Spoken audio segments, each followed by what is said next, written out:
얼마 전 둘째 아이를 가진 딸로부터 태어날 아이의 한국 이름을 지어달라는 부탁을 받았습니다.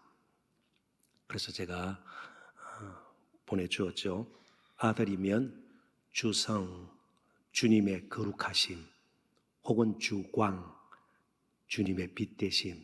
아들이면 이렇게 이름을 지으면 좋겠다. 그리고 딸일 경우는 주은, 주님의 은혜 어떠냐 이렇게 말해 주었습니다.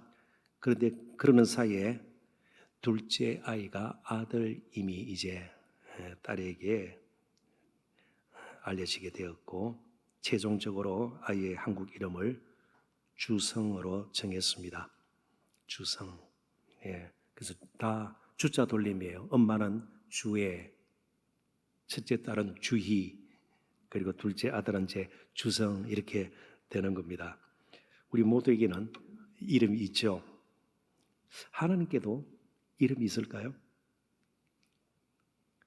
본문이 포함되어 있는 특별히 13절, 14절은 하나님의 이름에 관해서 하나님 자신과 모세가 나누었던 대화 내용을 기록을 하고 있습니다. 우선 그 앞에서 어떤 일이 있었는가 조금 더 들어보는 것이 본문을 이해하는 데 필요할 것 같은데요. 모세가 하나님의 부름을 받았습니다. 그런데 이제 걱정이 생긴 거예요. 이스라엘 백성들에게 가서 이제 하나님을 만났다 이야기를 해야 되는데, 그리고 또 바로에게도 가야 되는데 11절에 보면 내가 누구이기에 바로에게 가며 이스라엘 자손을 애굽에서 인도하여 내리까. 자신은 연약하다는 거예요. 그러면서 두려움 가운데 있는 자신의 지금 형편을 이렇게 질문 형식으로 표한 것입니다. 그런데 하나님께서 이어지는 말씀 12절에 보면 내가 너와 함께 할 것이니까 뭐 걱정할 필요가 없다, 그렇게 약속을 주시면서 애굽으로 돌아가라는 겁니다. 그래서 모세는요 이제 돌아가기로 마음의 작정을 하고 돌아가기는 돌아가는데, 혹시 이스라엘 백성들이 하나님에 대해서 물으면 내가 무엇이라 대답을 할 수 있겠습니까? 그래서 13절에서 이렇게 또 질문을 하게 됩니다. 모세가 하나님께 아뢰되 내가 이스라엘 자손에게 가서 이르기를 너희의 조상의 하나님이 나를 너희에게 보내셨다 하면 그들이 내게 묻기를 그의 이름이 무엇이냐 하리니 내가 무엇이라고 그들에게 말하리이까. 하나님의 이름을 이제 모세가 언급을 한 것입니다. 물론 당시에도 그렇고 요즘도 그런 의미를 이름이 다 내포하고 있는데요. 이름은 단순히 어떻게 불리는가를 뛰어넘어서 그 이름을 가진 자의 성격이나 성품 혹은 명성, 권위, 그리고 능력 등의 의미를 다 담고 있는 말이에요. 따라서 그의 이름이 무엇이냐라는 질문은 모세, 당신은 누구의 권세로 우리 앞에 지금 와서 애굽을 떠나니만이 그런 말을 하느냐, 무슨 권세로, 이렇게 이해할 수도 있고요. 혹은 당신을 보낸 이가 정말 능하고 강한 자인가, 이렇게도 이해할 수 있는 질문이에요. 실제로 애굽에서 종살이 하던 이스라엘 자손들은 애굽 사람들이 섬기던 신들의 이름을 종종 들어왔을 겁니다. 애굽 사람들이 기도하는 그런 모습을 곁에서 본 적도 있을 것입니다. 예를 들면 애굽의 신들의 이름 가운데 이런 것이 있습니다. 태양신인 라라는 태양신이 있고요. 크나움이라는 나일강, 애굽 사람들에게는 생명줄과 같은 나일강의 수호신, 나일강에도 신들이 여럿 있어요. 그 가운데 수호신 크놈, 이런 신도 있고요. 그리고 이스라엘 백성들이 아마 본따서 나중에 광야에서 금송아지 형상을 만들었잖아요. 그러니까 애굽 사람들이 또 섬기던 소신들이 있어요. 아피스나 혹은 하돌이라는 그런 신, 그러니까 이런 신들에게는 이름이 있는 겁니다. 사실 그때나 지금이나 사람들이 섬기는 신은 수를 셀 수 없을 정도로 많아요. 일본에도 신이 얼마나 많아요. 인도에도 마찬가지고요. 우리에게도 신들이 이전에, 그죠? 민간 무속 같은 데 보면 신들이 참 많습니다. 시골에도 있고요. 그렇습니다. 예, 어떤 지역에도 있고요. 또 어촌에도 있고 그러지 않습니까? 신들이 다 이름이 있는 거예요.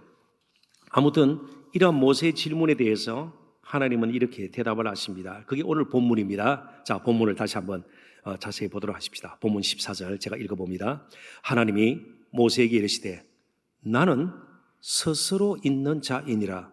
또 이르시되 너는 이스라엘 자손에게 이같이 이르기를 스스로 있는 자가 나를 너희에게 보내셨다 하라. 이름이 무엇입니까? 하는 질문에 이름이 무엇이다? 이렇게 대답하지 않았습니다. 질문에 대한 정확한 대답이 아닌 것처럼 보입니다. 이름 대신에 하나님은 자신을 스스로 있는 자로 말씀하십니다. 스스로 있는 자. 하야, 존재하다는 단어에서 온 말이고 스스로 있는 자를 합하면 여호와. 우리가 흔히 쓰는 여호와. 여호와의 그러니까 뜻은요, 스스로 있는 자, 스스로 존재하는 자. 여기 있는 이란 말은 굳이 설명을 하자면 히브리 원문에는 1인칭 미완료형으로 되어 있습니다. 이는 계속 진행형이란 뜻이거든요. 그러니까 하나님께서 계속 존재하셨다. 하나님은 영원하신 분이시다. 이 말은요, 사람들에 의해 이름이 붙여진, 그래서 만들어져서 어느 순간부터 존재하는 우상 중에 하나가 아니다는 거예요. 사람이 만들어지기 전에, 애굽이 존재하기 전에도 하나님은 영원전부터 계셨던 분이시다.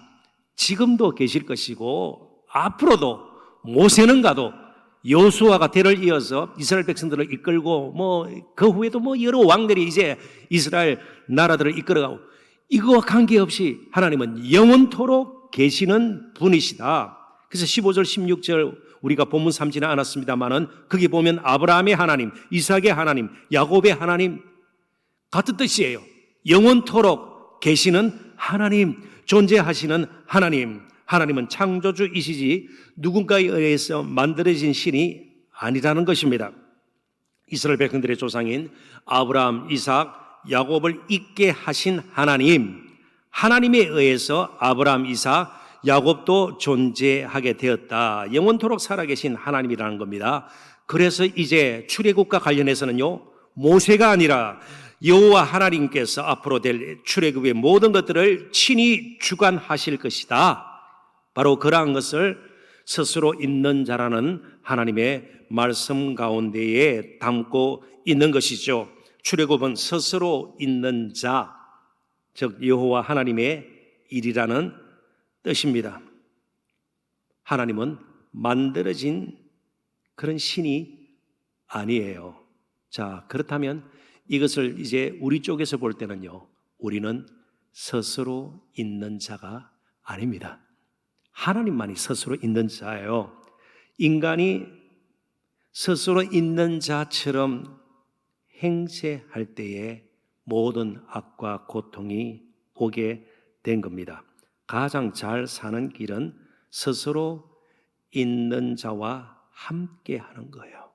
그분의 도움을 잊고 사는 겁니다. 여호와 하나님, 스스로 있는 자는 자신이 맺은 언약을 반드시 이루시는 신실하신 분이십니다. 그래서 성경에 간혹 하나님께서 이렇게 표현했어요. 자신의 언약과 더불어서 엘샤다이, 전능하신 하나님. 아브라함에게 나타나서 자신을 소개할 때 나는 전능한 하나님이라, 엘샤다이, 이런 표현을 씁니다. 그 말은요, 약속을 맺고 충분히 이루시기에 능한 분이다, 그런 뜻이에요. 아브라함에게 약속을 하되 충분히 이룰 만한 능력이 있는, 그리고 여호와 하나님은 약속하신 것을 반드시 이루시는 하나님이시다. 그런데 그 과정에서 때로는 하나님을 대적하기도 하고 불순종이 있기도 하고 그럴 때에 싸우시는 그 언약을 지키시면서 사람은 어겨도 하나님은 끝까지 지켜나가실 것이에요. 그래서 싸우시는 하나님 할 때 만군의 여호와 그런 뜻이 야훼 츠바옷 만군의 여호와 특별히 바벨론 포로 후에 쓰여진 그런 선지서에 특별히 많이 나옵니다. 학계 말라기 같은 데서는 만군의 여호와라는 말이 엄청나게 등장을 해요. 나라가 엉망이 되어도 하나님은 홀로 싸우시더라도 기어코 약속을 지켜나갈 것이고 그리고 여호와 하나님께서 반드시 이루실 것이다. 그러니까 모든 것이 누구에게 달려 있어요? 스스로 있는 자에게 달려 있어요. 하나님께 달려 있는 겁니다. 그래서 구약신학자 베스 차일즈는 나는 스스로 있는 자다 이 말을요 하나님은 거기도 계시다. I'm really there. 이렇게 해석을 했습니다. 나는 스스로 있는 자, 있고 싶은데 있으신 분이에요. 스스로 있기 때문에요. 여기도 계실 수 있고요. 저기도 계실 수가 있단 말이죠. 그래서 모세에게 나는 스스로 있는 자다 이 말은요 바로 이스라엘 사람들의 삶의 현장 가운데서도 함께 계시는 분이세요. 그 스스로 있는 자가 홍해를 가르시기도 했고요. 광야에서 불기둥과 구름기둥으로 인도하시기도 해요. 하나님은 계시기를 원하시는 곳에 계세요. 우리의 삶 가운데도 하나님이 계세요. 그러니까 우리의 삶 가운데 하나님의 통제 밖에서 있는 곳은 아무것도 없어요. 우리의 염려 근심의 자리에도 하나님은 거기도 계셔서 능히 그 문제를 해결하실 수가 있는 거예요. 우리의 아픈 자리, 고통의 자리, 실패의 자리, 절망의 구름덩이에도 하나님은 계세요. 스스로 있는 자이기 때문에 그렇습니다. 그래서 한번 생각을 해보십시오. 제 딸이 얼마 전에 굉장히 아팠죠. 갈 수가 없잖아요. 그렇지만 시간을 내어서 겨우겨우 가지 않았어요. 그런데 하나님은요 이미 거기 계세요. 여기서 기도를 해도 들으세요. 하나님은 어디든지 계실 수 있는 분이세요. 스스로 계시기 때문에 어디든지 또한 계실 수도 있는 분이세요. 며칠 전 아내와 이 보라매 공원 산책로를 따라서 걷다가 아주 참 뭐라 그럴까요? 조금 안타깝다 그럴까요? 그런 광경을 보았습니다. 그 보라매 공원 가면 한 그 모퉁이에 사찰이 있죠. 절이 하나 있어요. 요즘은 또 석가탄신이라 그러나요? 다가오니까 영등들도 많이 걸어놨더라고요. 그런데 저녁 때예요. 한 젊은 여성이 그 산책로에서 두 손을 모으고 사찰을 향해서 합창 기도를 하고 있는 거예요. 젊은 여성이에요. 연세 드신 노인이 아니세요. 젊은 여성이 합창 기도를 드리고 있는 것을 보았습니다. 무엇을 기도했는지 저는 알 수가 없습니다. 그런데 과연 그 기도를 누가 들어줄까? 누가 들어줄 것 같아요? 연등 달고 그지요? 사찰도 있고 말이죠. 오직 살아계신 하나님이 우리의 형편을 가장 정확하게 아시고 그분이 우리를 지으셨기 때문에 그분은 스스로 계신 분이시고 우리를 존재케 하시는 분이시니까 우리의 앞길도 능히 주장하실 수가 있습니다. 약속하신 것을 능히 이루실 수가 있습니다. 싸우시기까지 약속을 그분이 지켜나갔어요. 우리는 때로는 싸울 힘이 없어요. 넘어지기 투성이에요. 주저앉기 투성이에요.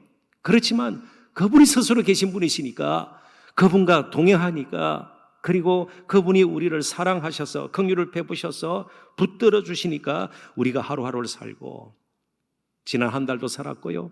이제 새로운 한 달도 맞이하면서 이번 한 달도 그렇게 살 것입니다. 기도를 들으시고 응답하실 분은 하나님이십니다. 이제 그래서 우리가 할 일은요, 그 하나님을 늘 잊지 않고 갈망하며 하루하루를 사는 겁니다. 어떤 면에서 모세가 가장 무서워했던 것은 바로인지도 몰라요. 그리고 자신을 거절했던 이스라엘 백성들인지도 몰라요. 그리고 한 번도 가본 적이 없는 미지의 땅을 가는 것, 그것도 어쩌면 두려웠는지도 몰라요. 그런데 우리가 말씀을 통해서 보는 것처럼 모세의 사역 가운데 가장 힘든 일은 바로와 맞서는 것도 혹은 광야가 주는 환경적인 어려움도 아니라 이스라엘 자손들이 스스로 있는 자 그분을 끝까지 의지하고 약속을 믿고 동행하는 것이었습니다. 그런데 그 일에 이스라엘 백성들은 광야에서 실패하고 말죠. 그렇습니다. 우리 또한 마찬가지예요. 가장 두려워할 것은요, 지금 겪고 있는 문제 자체가 아니에요. 일이 좀 잘 안 풀리고 혹은 여러 가지 모양으로 원하는 대로 계획대로 되지 않고 이게 정말 두려워할 것이 아니라 하나님 없는 것처럼 사는 그냥 믿음이 약하여져 버린, 견고하지 못하고 흔들려 버려서 정말 스스로 있는 자를 붙들고 의지하고 동행하지 못하는 것 자체가 우리에게는 오히려 문제이고 위기일 수 있습니다. 요수아도 마찬가지입니다. 가장 두려워할 것은 가나안의 7족, 때로는 거인까지 섞여 있는 가나안의 7족이 아니었습니다. 끝까지 하나님만 섬기지 못하는 이스라엘 백성들의 흔들리는 믿음, 그것이 문제였습니다. 우리 또한 마찬가지예요. 때로는 문제 앞에, 바쁨 앞에, 피곤함 앞에 우리는 영적으로 많은 것을 스스로 포기하고 주저앉을 때가 있습니다. 그런 우리의 연약함을 아시고 스스로 계신 이가 영원토록 우리와 함께 하시기 위해서 임마누엘이 되셨습니다. 아들을 보내셔서 이제는 영으로 스스로 계신 그분이, 언제든지 스스로 계셔도 괜찮을 그분이 우리 없이도 이미 영광스럽고 모든 것을 통해서도 영광을 좋게 받으실 수 있는 그분이 결코 우리와 함께 하셔서 우리의 찬양을 원하십니다. 기뻐하세요. 우리의 조그마한 섬김을 그처럼 기뻐하십니다. 정말 놀라운 일이 일어난 것처럼 우리의 정말 하나님을 찬양하고 섬기는 일을 그토록 기뻐하십니다. 그렇다면 이제 우리가 두려워할 것이 무엇인가 말이죠.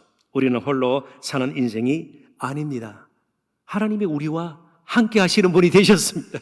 스스로 계신 분이 우리와 함께 하시는 분이 되셨으니 이제 그분과 함께 한 달을 맞이하고 남은 평생을 살아야 되지 않겠습니까? 그 사실을 누구보다도 마음속 깊이 새기고 확신하고 살았던 사도 바울이 빌립보서에서 고백하는 내용을 너무나도 잘 알고 있습니다. 이제 그 고백이 우리의 고백이 되고 우리 삶의 고백이 되어 한 달을 살고 남은 평생을 사는데도 계속해서 우리의 삶을 붙들어 줄 수 있는 귀한 고백이 되었으면 좋겠습니다. 빌립보서 4장 13절의 말씀 다 같이 한번 읽어보고 함께 기도하는 시간 갖겠습니다. 다 같이 읽습니다. 내게 능력 주시는 자 안에서 내가 모든 것을 할 수 있느니라. 아멘. 스스로 있는 자가 이제는 우리와 함께 하시는 자가 되셔서 또 우리에게 능력으로 또 우리를 통해서 약속을 이루시면서 그것을 또한 기뻐하시는 그 하나님 앞에 오늘도 우리의 무거운 짐을 내려놓고 염려 근심 다 맡기고 계속해서 하루하루를 그 하나님과 또 우리 주님과 동행하는 저와 여러분 되시기를 주님의 이름으로 축원합니다. 잠시 기도합니다. 하나님 아버지 은혜와 사랑을